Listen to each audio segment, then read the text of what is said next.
Y añade, tenemos de esto ejemplo en el libro del Éxodo 18:22, donde vemos cómo Moisés recibió de su suegro Jetro aquel consejo tan saludable de que nombrara a un grupo de ancianos que lo sustituyeran mientras él subía a hablar con Dios.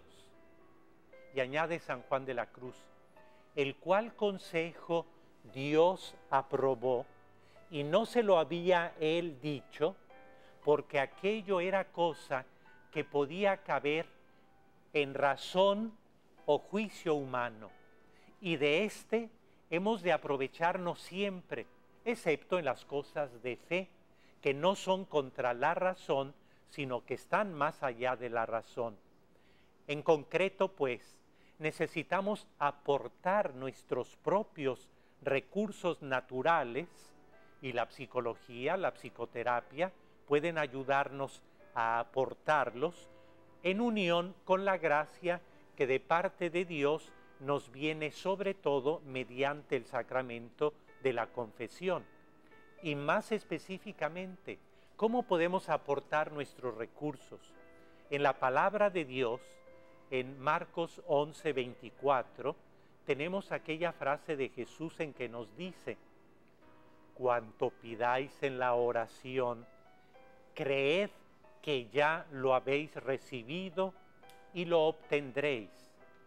Concretamente, Jesús, con estas palabras suyas, nos está animando, nos está proponiendo, nos está impulsando para que nosotros usemos nuestra fantasía, nuestra imaginación.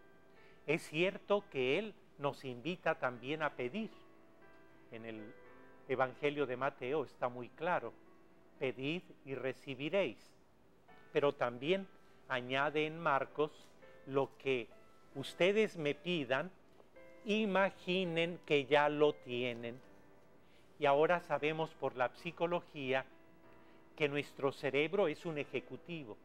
Si yo pienso, pongo un ejemplo negativo, bajando las escaleras, que me puedo caer, corro el riesgo de que me suceda.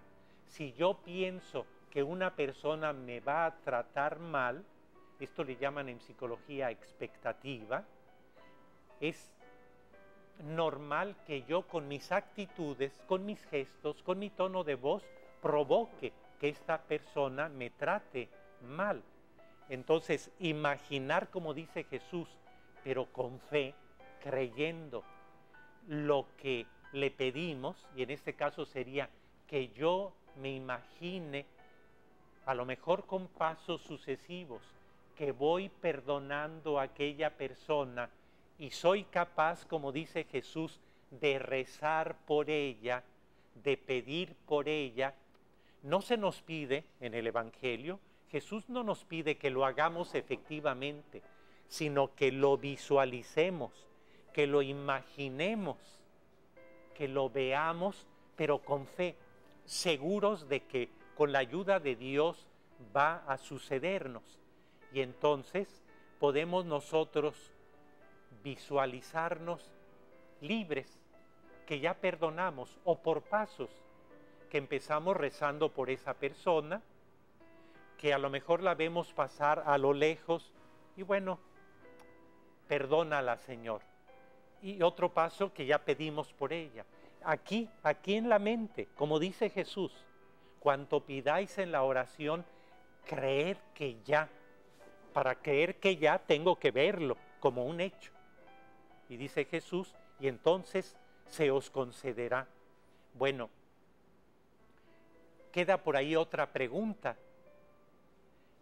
¿Cómo podemos sentirnos perdonados por Dios y libres de las culpas que a veces son como puñales con que nosotros nos torturamos a nosotros mismos por algún daño o mal que hemos hecho a los demás, especialmente si es a la propia mamá o al esposo o a la esposa? o al papá, o a un hijo, o a un hermano, a un amigo entrañable. Aquí cabe otra vez decir lo mismo. Yo he visto que solo la confesión a veces no basta. Solo la psicoterapia no basta. Aquí opera aquello que enseña San Juan de la Cruz. Quiere Dios que usemos nuestra industria y la ayuda o el consejo de los demás, juntamente con su gracia, para sentir, para acoger su perdón.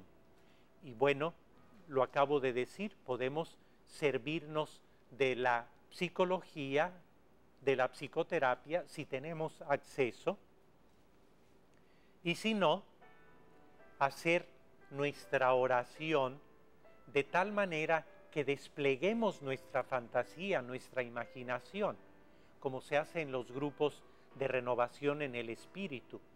Y podemos, por ejemplo, pidiéndole a Dios que nos ayude a sentir que ya nos ha perdonado, porque ya dejó que su Hijo derramara en la cruz su sangre para lavarnos de cualquier pecado. Santa Teresita decía, aunque cometiera el pecado más grande que puede haber en la tierra, estoy segura, convencida de que Dios, si me acerco a Él con la humildad del Hijo pródigo, me va a perdonar. Él siempre nos perdona porque ya pagó nuestro perdón con la muerte de su Hijo en la cruz y su resurrección.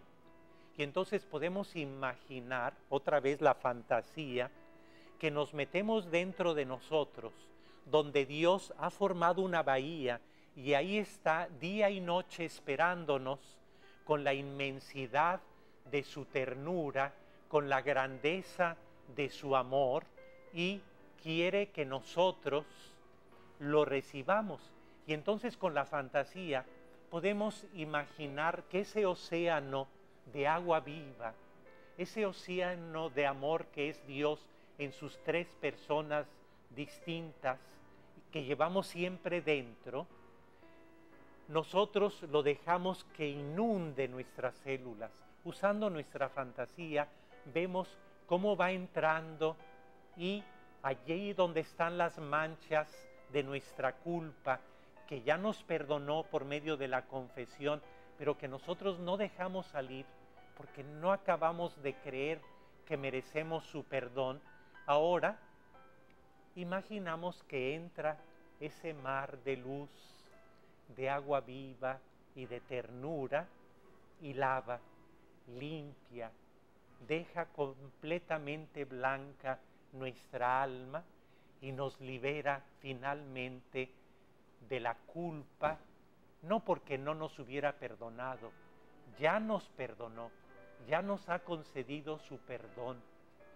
Falta que nosotros dejemos que ese océano de amor entre y nos lave y nos deje limpios y nos purifique totalmente.